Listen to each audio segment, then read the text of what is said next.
नमस्कार, एक बार फिर से आप सभी का स्वागत है हमारे YouTube चैनल पे। तो आइए दोस्तों, आज शुरू करते हैं हम वनस्पति जगत। जी हाँ दोस्तों, टेरिडोफाइटा, इसे हम पढ़ेंगे, अच्छे से पढ़ेंगे। जितने भी आपको ये पॉइंट नज़र आ रहे हैं, 10 पॉइंट 9-10 पॉइंट है, काफ़ी महत्वपूर्ण है। ये सभी पॉइंट जो है बहुत ही महत्वपूर्ण है। जितने इम्पोर्टेंट पॉइंट थे वो हमने यहाँ पर पहले से लिखे हैं, क्योंकि लिखने में समय लगता है, तो आपका समय हम ज़्यादा नहीं लेंगे। बस इन पॉइंट को पढ़ने के बाद अगर आप एनसीईआरटी की किताब पढ़ते हो तो आपको बिल्कुल मक्खन लगेगी। कैसी लगेगी? मक्खन लगेगी। बहुत ही आसान सरल भाषा में आपको जो उसे पढ़ने में मज़ा आएगा। बस इन पॉइंट को आपको एक बार अच्छे से देख लेना है। तो शुरू करते हैं। इससे पहले हमने ब्रायोफाइटा पढ़ लिया है और उससे पहले हमने शैवाल भी पढ़ लिया है। उनके एमसीक्यूज भी कर लिए हैं जो प्रीवियस ईयर में पूछे जा चुके हैं। अब हम टेरिडोफाइटा करेंगे, फिर हम इसके एमसीक्यूज करेंगे। और एमसीक्यूज हम कहाँ करेंगे? हम ऐप के माध्यम से ऑनलाइन करेंगे, ठीक है। तो हम बात करते हैं टेरिडोफाइटा की। टेरिडोफाइटा की दोस्तों, यह जो है वनस्पति जगत में इसे रखा गया है। तो बात करते हैं, सबसे पहले हम बात करेंगे टेरिडोफाइटा की, इसके आवास स्थान की और कहाँ कहाँ पर पाया जाता है। तो यह जो है दोस्तों, ठंडे, गीले, छायादार स्थानों पर तथा रेतीली मिट्टी पर यह जो है पाया जाता है। कहाँ पाया जाता है?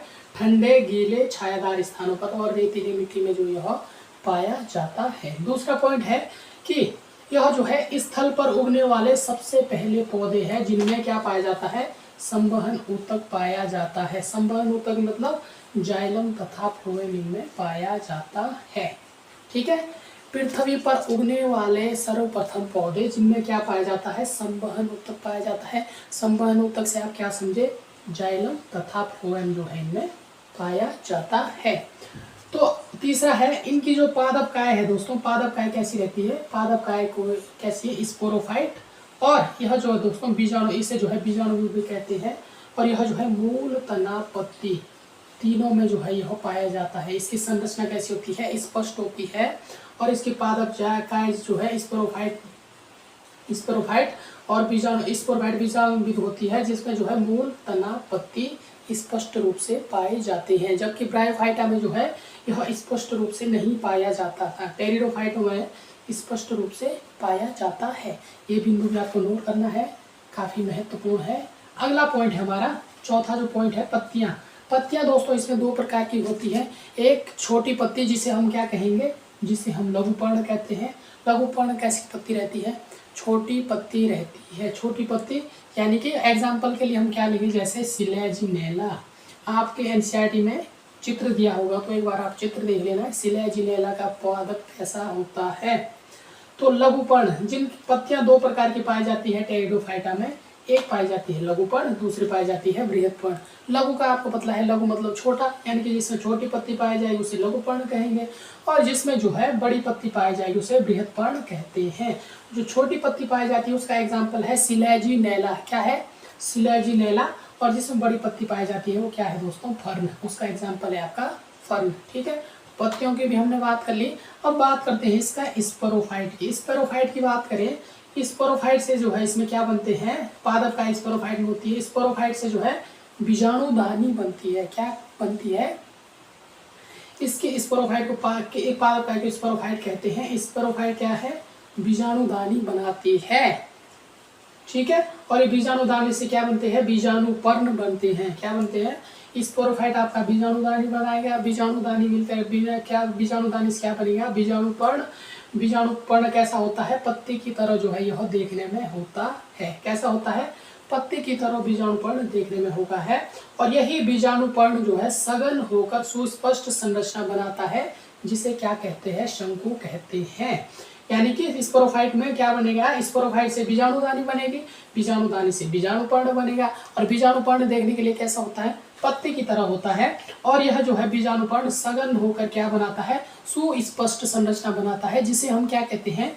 जिसे हम शंकु कहते हैं, ठीक है। तो शंकु क्या है? यानी कि बीजाणुपर्ण से सघन होकर बनी सुस्पष्ट संरचना, जिसे क्या कहते हैं? शंकु कहते हैं। शंकु किसमें बनती है? टेरिडोफाइटा में। एग्जाम में अगर प्रश्न आता है तो इसे आपको नोट कर लेना है। एग्जाम्पल क्या है इसके? सिलेजिनेला इक्विसिटम, ठीक है, जिसमें शंकु बनते हैं। सिलेजिनेला इक्विसिटम एनसीईआरटी की किताब में आपको दिया है। क्या है? ये फिगर चित्र दिए हैं, वहां से देख लेना। अगला प्रश्न है, अगला महत्वपूर्ण पॉइंट है, छठा है कि बीजाणुदानी, इसी बीजाणुदानी से बीजाणु मात्र कोशिका बनती है। बीजाणुदानी से क्या बनती है? बीजाणु मात्र कोशिका। बीजाणुदानी जो है बीजाणु मात्र कोशिका है, और बीजाणु मात्र कोशिका से बीजाणु बनते हैं जो अंकुरित होकर जो है छोटा बहुकोशिक मुक्तक जीवी प्रकाश संश्लेषी थैलाभ युग्मक बनाते हैं। बीजाणुदानी से बीजाणुदानी कहाँ पर होती है? बीजाणुदानी बीजाणु मात्र कोशिका, जहाँ पर जो है बीजाणु, जिससे जो है बीजाणु बनते हैं और बीजाणु से जो है अंकुरित होकर क्या बनता है? छोटा बहुकोशिक मुक्तक जीवी प्रकाश संश्लेषी थैलाभ, जिसे हम क्या कहते हैं? युग्मकोद्भिद बनते हैं। क्या बनते हैं? युग्मकोद्भिद बनते हैं। ठीक है। और इसके अलावा युग्मकोद्भिद, जो युग्मकोद्भिद है इसमें जो है लैंगिक अंग, दो प्रकार के इसमें लैंगिक अंग पाए जाएंगे युग्मकोद्भिद में। एक तो नर पाया जाएगा, दूसरा इसमें मादा पाया जाएगा। नर जिस नर में क्या होगा? पुंदानी। नर में क्या होगा? जिसमें पुंदानी होगा। और मादा में क्या होगा दोस्तों? स्त्रीदानी। और पुंदानी और स्त्रीदानी के लिए निषेचन के लिए किसकी माध्यम की आवश्यकता है? जल की माध्यम की आवश्यकता है। यानी कि जल के द्वारा जो है इनमें क्या होगा? निषेचन होगा। इस प्रकार से पुंदानी, ये है पुंदानी, ये है स्त्रीदानी, तो इसका जो है इस प्रकार से जाएगा और इसके साथ मिल जाएगा, जो इस प्रकार से इनमें निषेचन होगा। किसके माध्यम से? ये है जल के माध्यम से जो है निषेचन होगा। ठीक है, ये बात भी आपको इसे नोट करनी है। और निषेचन के बाद क्या बनता है? जाइगोट। क्या बनाते हैं? जाइगोट युग्मनज का निर्माण करते हैं। और जाइगोट युग्मनज जो है बहुकोशिक सुस्पष्ट स्पोरोफाइट बनाते हैं। और यही जाइगोट युग्मनज क्या बनाते हैं? यही युग्मनज जो है बहुकोशिक सुस्पष्ट स्पोरोफाइट बनाते हैं, जो इसकी प्रभावी अवस्था है। कौन सी? ये वाली अवस्था जो हमने अभी पढ़ा था, स्पोरोफाइट। ये वाले क्या होगा? युग्मकोद्भिद, यानी कि लैंगिक अंग जो है इसमें अलग अलग होंगे, नर मादा। और इन नर में क्या होगा? पुंदानी, स्त्रीदानी होगा। और इन दोनों में जब निषेचन होगा तो किसके माध्यम की आवश्यकता होगी? जल के माध्यम से जो है इस प्रकार यहाँ जाएगा, स्त्रीदानी से मिल जाएगा इसका पुंदानी, और क्या बनेगा? फिर जो है युग्मनज का निर्माण होगा, युग्मनज। और यही युग्मनज बाद में क्या बनाएगा? यही युग्मनज आपका क्या बनाएगा बाद में? स्पोरोफाइट। क्या बनाएगा? स्पोरोफाइट, जो इसकी क्या है? प्रभावी अवस्था है। ठीक है, अब बात करते हैं, अगला पॉइंट है पॉइंट 8। टेरिडोफाइटा में दो प्रकार के बीजाणु पाए जाते हैं। दो प्रकार के जो है इसमें बीजाणु देखने को मिलेंगे। एक आपका सम बीजाणु, दूसरा आपका विषम बीजाणु। सम बीजाणु क्या होता है? जिसमें एक ही प्रकार के स्पोर बीजाणु बनते हैं। यानी कि सम बीजाणु में जो है एक ही प्रकार के स्पोर बनते हैं, एक ही प्रकार के बीजाणु बनते हैं। विषम बीजाणु में क्या होगा? दो प्रकार के बीजाणु रहेंगे। यानी कि सम बीजाणु में एक ही प्रकार का बीजाणु रहेगा, जैसे अगर गोल है तो इसमें गोल ही बीजाणु रहेंगे, यदि इसमें इस प्रकार से है तो ऐसे ही बीजाणु रहेंगे, एग्जाम्पल के तौर पे। और यदि हम बात करें विषम बीजाणु, विषम बीजाणु में क्या होगा? इसमें जो है दो प्रकार के क्या बनेंगे? छोटे बड़े स्पोर, यानी कि एक छोटा बनेगा, दूसरा बड़ा बनेगा। इसमें विषम बीजाणु में। सम बीजाणु, विषम, सम, ठीक है, याद कर लो। विषम मतलब अलग अलग। तो एक ही प्रकार के स्पोर बनते हैं सम बीजाणु में, दो प्रकार के छोटे बड़े स्पोर बनते हैं आपके विषम बीजाणु में। तो दो प्रकार के स्पोर होगा, एक तो होगा छोटा, एक होगा बड़ा। तो इनमें से जो छोटा वाला होगा वो होगा नर में, और जो बड़ा वाला होगा वो किसमें होगा? मादा में प्रेजेंट होगा। तो यहाँ पर जो है दो प्रकार के, जो बृहद है यानी कि जो बड़ा वाला होगा वो मादा में होगा, और जो छोटा वाला होगा छोटा वो किसमें होगा? नर। और यही दोनों जो है क्या बनाते हैं? यही जो है बृहद, जैसे मादा जो है मादा युग्मकोद्भिद, तथा नर जो है नर युग्मकोद्भिद का निर्माण करेगी। ठीक है, यही बीजाणु जो है बाद में क्या करेंगे? जो मादा होगी बृहद बीजाणु जिसमें मादा है, यह क्या बनाएगी? मादा युग्मकोद्भिद। और जो नर है यह बीजाणु क्या बनाएगा? नर युग्मकोद्भिद का निर्माण करेगा। तो इतनी चीजें आपने अच्छे से समझ ली है। अब बात करते हैं आगे। अगला पॉइंट क्या है? 9वां जो महत्वपूर्ण पॉइंट है। इसके अलावा क्या है कि अगला पॉइंट है इसी में जो है कि युग्मनज का विकास जो है मादा युग्मकोद्भिद में होता है। युग्मनज का विकास मादा युग्मकोद्भिद से होता है, जिसमें जो है नया शैशव भ्रूण बनता है, जिसे क्या कहते हैं? बीजी प्रकृति कहते हैं। क्या शेषव भ्रूण बनेगा और नए शेषव भ्रूण को हम क्या कहेंगे? बीजी प्रकृति कहते हैं। अब अगली बात करें, अब आता है अगला पॉइंट है, महत्वपूर्ण पॉइंट है 9th वाला, जो 9वां पॉइंट है आपका, कि मादा युग्मकोद्भिद अपनी आवश्यकताओं की पूर्ति के लिए पैतृक स्पोरोफाइट यानी कि पहले से जुड़ा रहता है। किससे? यानी कि मादा युग्मकोद्भिद अपनी आवश्यकताओं की पूर्ति के लिए किससे जुड़ा रहेगा? इससे जुड़ा रहेगा, जो पैतृक है इसका, जो इसका पैतृक है, पैतृक यानी कि जो उसका पूर्वज है उससे जुड़ा रहेगा। किसके लिए जुड़ा रहेगा?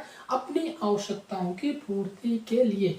एग्जाम में प्रश्न बनता है, यदि टेरिडोफाइटा में कौन है, नर है या मादा, निम्न में से कौन सा लैंगिक, कौन सा जो है युग्मकोद्भिद अपनी आवश्यकता की पूर्ति के लिए पैतृक स्पोरोफाइट से जुड़ा रहता है? तो कौन सा रहता है? मादा युग्मकोद्भिद। नर नहीं रहेगा, मादा रहेगा। ठीक है, तो ये पॉइंट भी आपने अच्छे से नोट कर लिया है। ये था 9th पॉइंट। 10वां पॉइंट क्या है? ये है टेरिडोफाइटा को कितने भागों में बांटा गया है? 4 भागों में बांटा गया है। पहला भाग है इसका साइलोप्सिडा। कौन सा है? साइलोप्सिडा। साइलोप्सिडा के अंतर्गत आप देखोगे तो इसके एग्जाम्पल क्या क्या है? एक तो आता है साइलोटम, दूसरा आता है लिविंग जीवाश्म। साइलोटम, लिविंग जीवाश्म किसके अंतर्गत आता है? साइलोप्सिडा के अंतर्गत आता है। दूसरा बात करें टेरिडोफाइटा का दूसरा प्रकार कौन सा है? लाइकोप्सिडा। कौन सा है? लाइकोप्सिडा।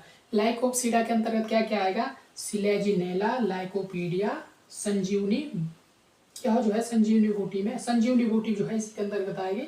लाइकोप्सिडा, सिलेजिनेला तथा लाइकोपीडिया जो है इसके एग्जाम्पल है। अब बात करते हैं स्पिनोप्सिडा। स्पिनोप्सिडा जो है जैसे हॉर्स टेल जो रहते हैं उनमें देखा जाता है स्पिनोप्सिडा। यानी कि इसका एग्जाम्पल क्या आता है? इक्विसिटम। क्या आता है? इक्विसिटम जो है इसका एग्जाम्पल है। अब चौथा आता है टीरोप्सिडा। टीरोप्सिडा के अंतर्गत आप कौन कौन से एग्जाम्पल देखोगे? जैसे ड्रायोप्टेरिस हो गया, टेरिस हो गया, और एडिएंटम। डायोप्टेरिस, टेरिस तथा एंडिएंटम जो है किसके अंतर्गत आएगा? टीरोप्सिडा के अंतर्गत आएगा। यानी कि हमने बात की टेरिडोफाइटा 4 प्रकार के होते हैं। पहले है साइलोप्सिडा, दूसरा है लाइकोप्सिडा, तीसरा है स्पिनोप्सिडा, चौथा है टीरोप्सिडा। जो महत्वपूर्ण पॉइंट थे, जो महत्वपूर्ण बिंदु थे वो हमने चर्चा कर ली है।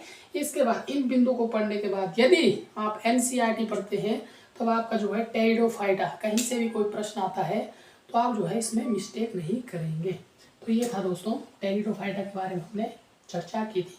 इसके अगली वाली जो क्लास पढ़ेंगे जिम्नोस्पर्म, एंजियोस्पर्म, और इसी के साथ फिर आपका जो है वनस्पति जगत जो है आपका कंप्लीट हो जाएगा।